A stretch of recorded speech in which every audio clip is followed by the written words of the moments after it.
നമസ്കാരം, ഞാൻ സിയാദ് ഇല്ലിക്കൽ. എല്ലാ ദിവസവും വൈകിട്ട് 7 മണിക്കുള്ള മാർക്കറ്റ് ന്യൂസിലേക്ക് സ്വാഗതം. ഇന്ന് ഞായറാഴ്ചയാണ്. നമ്മൾ മാർക്കറ്റ് ഔട്ട്ലുക്കാണ്. കഴിഞ്ഞ ആഴ്ചയിലെ മാർക്കറ്റിനെ സ്വാധീനിക്കുന്ന പ്രധാന ഇവൻറ്റുകൾ നമ്മൾ ഡിസ്കസ് ചെയ്യുന്നുണ്ട്. കഴിഞ്ഞ ആഴ്ചയിലേക്ക് പോകുകയാണെങ്കിൽ നമുക്ക് ബഡ്ജറ്റ് ഡേ ഉണ്ടായിരുന്നു. US നിന്ന് ഫെഡറൽ റിസർവിൻ്റെ ഇൻട്രസ്റ്റ് റേറ്റ് തീരുമാനം ഉണ്ടായിരുന്നു. അപ്പോൾ ബഡ്ജറ്റ് വരുന്നതിന് മുമ്പ് തന്നെ തിങ്കളാഴ്ച തൊട്ട് മാർക്കറ്റ് കുറച്ചധികം വോളറ്റൈലായിരുന്നു.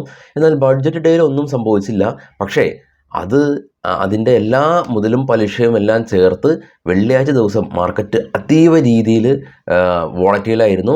സെൻസെക്സിൻ്റെ എല്ലാം തന്നെ പ്രീമിയം 6 രൂപയിൽ നിന്ന് 250 രൂപ 300 രൂപ വരെയൊക്കെ പോയി.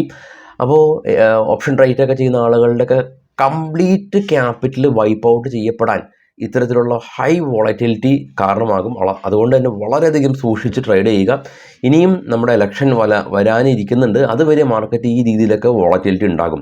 ഞാനിത് പ്രത്യേകം പറയാൻ കാരണം, കഴിഞ്ഞ ദിവസം കൊച്ചിയിൽ കുറച്ച് പേരെ മീറ്റ് ചെയ്തു. അവരെല്ലാം തന്നെ ഒരു ഫ്ലാറ്റ് എടുത്ത് എല്ലാ ആളുകളും ഒരുമിച്ചിരുന്ന് ട്രേഡ് ചെയ്യുന്ന ആളുകളാണ്. അവരുടെയൊക്കെ വീട് പല ഭാഗത്താണ്.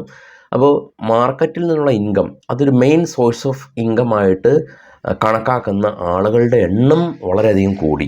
അതിനർത്ഥം എല്ലാ ആളുകളും ഇപ്പോൾ മാർക്കറ്റിൽ വളരെയധികം പഠിച്ച് സൂക്ഷ്മമായിട്ട് ചാർട്ടുകൾ നോക്കി ഹോംവർക്ക് ചെയ്ത് ആണ് ട്രേഡ് ചെയ്യുന്നത്.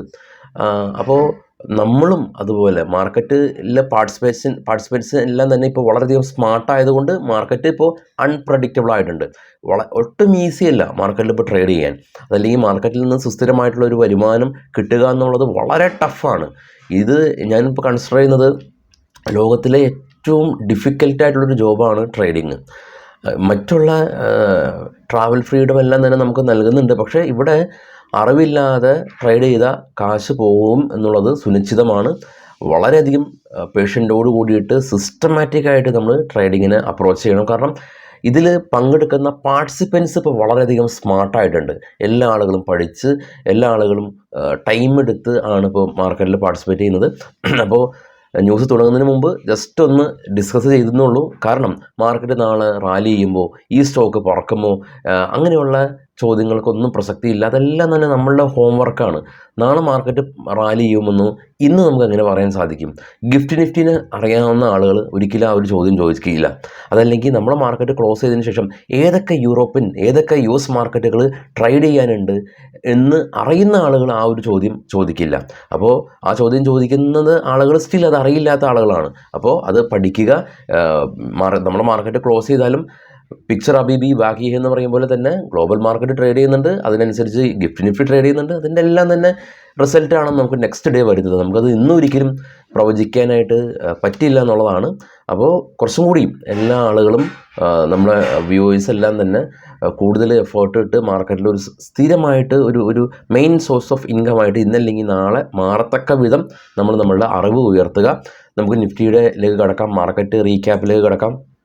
കഴിഞ്ഞ ആഴ്ച നമ്മുടെ സെക്ടർ പെർഫോമൻസ് നോക്കുമ്പോൾ PSU ബാങ്ക് 11.5%, ഏകദേശം 12% റാലി കാണാം. Energy 8% rally, metal 4% rally, auto 4% rally. FMCG medium മാത്രമാണ് റെഡിൽ ക്ലോസ് ചെയ്തിട്ടുള്ള സെക്ടർ പെർഫോമൻസിൽ. മികച്ച പ്രകടനം BPCL 17% rally, power grid 12, Adani port 10, ONGC 10, Adani enterprises 10% rally രേഖപ്പെടുത്തിയിട്ടുണ്ട്. ഇനി നമുക്ക് നിഫ്റ്റിയുടെ ലെവലുകൾ നോക്കുകയാണെങ്കിൽ നിഫ്റ്റിയുടെ ഡെയിലി ചാർട്ടാണ് ഉള്ളത്. 21,435 ഓപ്പൺ ചെയ്തു. 22,100 വരെ നിഫ്റ്റി പോയി. 600 പോയിൻറ്റിൻ്റെ റാലി. ഓരോ ക്യാനലും കാണാം. വെള്ളിയാഴ്ച ദിവസത്തെ ക്യാനൽ കാണാം. റിവേഴ്സ് ഹാമർ ക്യാനലാണ് ഉള്ളത്. അതായത് 21,100 വരെ പോയിട്ട് നേരെ തിരികെ എത്തി. അപ്പോൾ ഓൾമോസ്റ്റ് മാർക്കറ്റ് വെള്ളിയാഴ്ച ശക്തമായ റാലി രേഖപ്പെടുത്തി തിരിച്ച് മാർക്കറ്റ് ഇറങ്ങി. അതാണ് വെള്ളിയാഴ്ച നടന്നിട്ടുള്ള വോളറ്റിലിറ്റി. 21,853 നിഫ്റ്റി ക്ലോസ് ചെയ്തിട്ടുണ്ട്. FISൻ്റെ ആക്ടിവിറ്റീസ് നോക്കാം. FIS കഴിഞ്ഞ ആഴ്ച മിക്സഡായിട്ട രീതിയിലാണ് അവരുടെ ബിഹേവിയർ. ആദ്യത്തെ ദിവസം 110ൻ്റെ സെല്ല്, രണ്ടാമത്തെ ദിവസം 1970ൻ്റെ സെല്ല്. എന്നാൽ ബുധനാഴ്ച ദിവസം 1660ൻ്റെ ബൈ, നെക്സ്റ്റ് ഡേ സെല്ല്, വീണ്ടും സെല്ല്. FIS DIS മാർക്കറ്റിൽ എല്ലാ ദിവസവും ബൈ നടത്തി, നല്ല രീതിയിലൊരു ബൈ നടത്തി. ആദ്യത്തെ ദിവസം 3200, നെക്സ്റ്റ് ഡേ 1000, അതിന് നെക്സ്റ്റ് ഡേ 2500, പിന്നെ 872, അവസാനം 2463 കോടി രൂപയുടെ ബൈയിങ് നടത്തി മാർക്കറ്റിന് വളരെയധികം സപ്പോർട്ട് ചെയ്തിട്ടുണ്ട് ആഭ്യന്തര ധനകാര്യ സ്ഥാപനങ്ങൾ. വിദേശ ധനകാര്യ സ്ഥാപനങ്ങൾ അപ്പാടെ സെല്ലായിരുന്നില്ല, ഒരു ദിവസം അത്യാവശ്യം ബൈ നടത്തിയിട്ടുണ്ട്. അപ്പോൾ അവരും അവരുടെ വ്യൂ ന്യൂട്രൽ എന്ന് പറയാൻ സാധിക്കില്ല, സ്ലൈറ്റ്ലി ബീറിഷ് തന്നെയാണ്, എങ്കിൽ കൂടിയും അതീവ ബീറിഷായിട്ട് FIS നിലനിൽക്കുന്നില്ല എന്നുള്ളതാണ്. ഇനി അടുത്ത ആഴ്ച മാർക്കറ്റിനെ സ്വാധീനിക്കുന്ന പ്രധാന ഈവൻറ്റുകൾ നോക്കാം. സമയം അനുസരിച്ചുണ്ട്. US നിന്ന് സർവീസ് PMI 8:30, തിങ്കളാഴ്ച ജർമ്മനിയിലെ ട്രേഡ് ബാലൻസ് 12:30 PM-നാണ്, UK കോമ്പോസിറ്റ് PMI 3 മണിക്ക്, ചൊവ്വാഴ്ച ദിവസം ജർമ്മനിയിലെ industrial production 12:30, construction PMI UK 3 മണി, Wednesday crude oil inventory US നിന്ന് 9 മണി PM, Thursday US initial jobless claim 6 PM, ഇന്ത്യയുടെ ഇൻട്രസ്റ്റ് റേറ്റ് ഡിസിഷൻ വരുന്നുണ്ട് 10 AM-ന്, ജർമ്മനിയിലെ CPI ഇൻഫ്ലേഷൻ വെള്ളിയാഴ്ച ദിവസം 12:30 PM-ന്. അപ്പോൾ ഇതൊക്കെയാണ് അടുത്ത ആഴ്ചയിലെ പ്രധാന ഈവൻറ്റുകൾ. US മാർക്കറ്റിലേക്ക് വരുമ്പോൾ US മാർക്കറ്റ് കഴിഞ്ഞ ദിവസം ഫേസ്ബുക്കിൻ്റെ റിസൾട്ട് വന്നു. പ്രീ മാർക്കറ്റിൽ തന്നെ നമ്മൾ എക്സ്റ്റൻഡ് മാർക്കറ്റ് അവേഴ്സിൽ ഫേസ്ബുക്ക് റാലി രേഖപ്പെടുത്തിയത് കണ്ടു. പക്ഷേ 20% ഫേസ്ബുക്ക് കഴിഞ്ഞ ദിവസം റാലി രേഖപ്പെടുത്തിയത്. ആദ്യം നമുക്ക് നോക്കാം. US മേജർ ടെക്നോളജി കമ്പനീസിൽ കാണാം. 4ാമത് ഫേസ്ബുക്ക് 20% റാലി, 1ാമത് ആമസോൺ 8% റാലി. ഇതെല്ലാം തന്നെ നമ്മൾ എക്സലൻ്റ് മാർക്കറ്റ് അവേഴ്സിൽ നമ്മൾ കണ്ടിട്ടുള്ളതാണ്. US മാർക്കറ്റിൽ ലിസ്റ്റ് ചെയ്ത ഇന്ത്യൻ കമ്പനികളുടെ പ്രകടനം നോക്കുമ്പോൾ HDFC ഒരു 3.5% ഫോൾ ഉണ്ടായിട്ടുണ്ട്, ശ്രദ്ധിക്കുക. റിലയൻസ് പ്രശ്നങ്ങളൊന്നുമില്ല. ഇനി ഗ്ലോബൽ മാർക്കറ്റ് അപ്പാടെ നമുക്ക് നോക്കാം. ഏറ്റവും താഴെ നോക്കാം. US VIX 6% സ്പൈക്ക് രേഖപ്പെടുത്തി 12.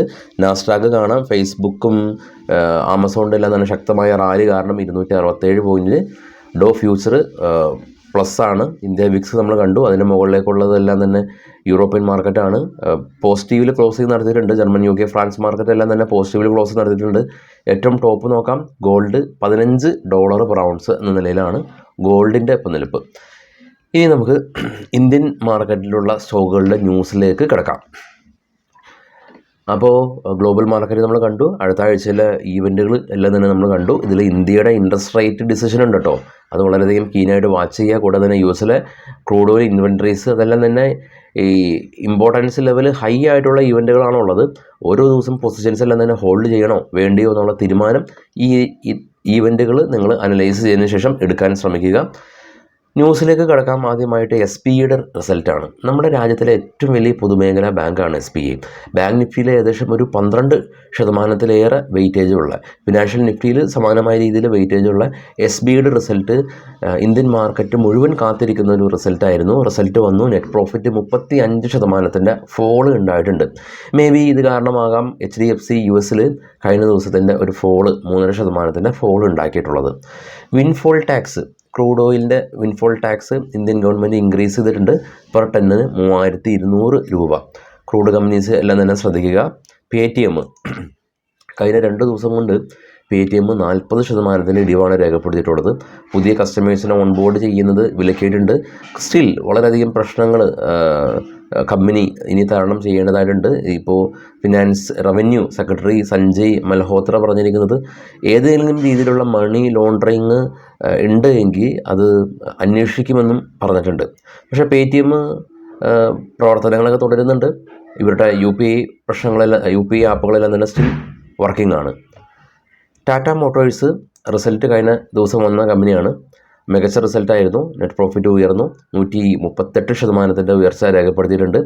UK അവരുടെ പുതിയ പ്ലാന്റ് പ്രവർത്തനം ആരംഭിച്ചിട്ടുണ്ട്. Bank of India net profit 62% year ഉയർന്നിട്ടുണ്ട്. ഇൻഡിഗോ രാജ്യത്തിലെ ഏറ്റവും വലിയ രീതിയിൽ എസ്പെഷ്യലി ഡൊമസ്റ്റിക് മേഖലയിൽ ഏറ്റവും കൂടുതൽ സർവീസ് നടത്തുന്ന ഒരു കമ്പനിയാണ് ഇൻഡിഗോ. നെറ്റ് പ്രോഫിറ്റ് വന്നു. 111% വളർച്ച രേഖപ്പെടുത്തി. UPL ഫെർട്ടിലൈസർ കമ്പനിയാണ്. കമ്പനി ഇത്തവണ ലോസാണ് ഉണ്ടാക്കിയിട്ടുള്ളത്. 1217 കോടി രൂപയുടെ ലോസ്. PNC ഇൻഫ്ര 42 കോടി രൂപയുടെ ഓർഡർ കിട്ടി. കിംസ് 76 നിന്ന് 71 കോടി രൂപയിലേക്ക് പ്രോഫിറ്റ് അതേപോലെ നിലനിർത്തി.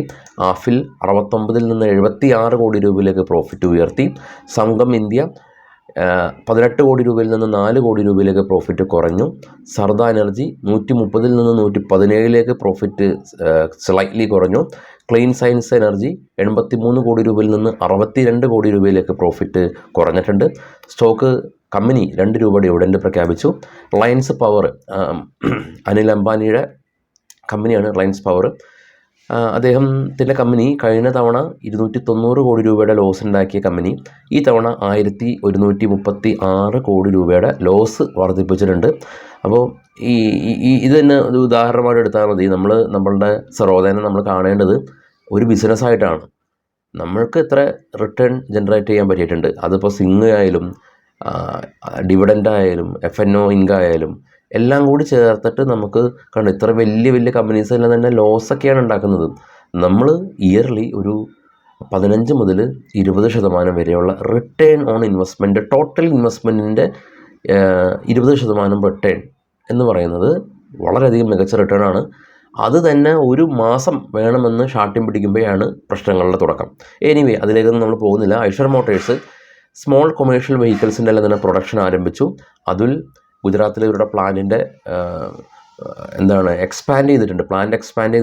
പ്ലാന്റ് പ്രൊഡക്ഷൻ കപ്പാസിറ്റി വർദ്ധിപ്പിക്കാനായിട്ട് കമ്പനി തീരുമാനിച്ചു. ഇതിനു വേണ്ടിയിട്ട് കമ്പനി വലിയ തോതിൽ തുക വകയിരുത്തിയിട്ടുണ്ട്. LIC ഹൗസിംഗ് ഫിനാൻസ് കമ്പനി 467 നിന്ന് 1167 കോടി രൂപയിലേക്ക് അറ്റാദായം ഉയർത്തിയിട്ടുണ്ട്. ഇനി നമുക്ക് നമ്മളുടെ വെബ്സൈറ്റ് സന്ദർശിക്കുക, ട്രേഡ് ബഡ്ഡി ടാബ്, അതിൽ റിസൾട്ട് കലണ്ടറുകൾ, റിസൾട്ട് അനൗൺസ്മെൻറ്റ്, IPO, ഡിവിഡൻഡ്, അങ്ങനെ നമ്മൾ തിലകൻ ചേട്ടൻ പറയും പോലെ മനോരമ കലണ്ടറെ കുറിച്ച് പരസ്യം പറയും പോലെ എല്ലാം ഉണ്ട് ഒരു കുടക്കീഴിൽ. നിങ്ങളത് ആക്സസ് ചെയ്യുക, അത് ഉപയോഗപ്പെടുത്തുക, ട്രേഡിങ്ങിലേക്ക് വേണ്ടിയിട്ട് അത് ഉപയോഗപ്പെടുത്താൻ ശ്രമിക്കുക. Thank you all.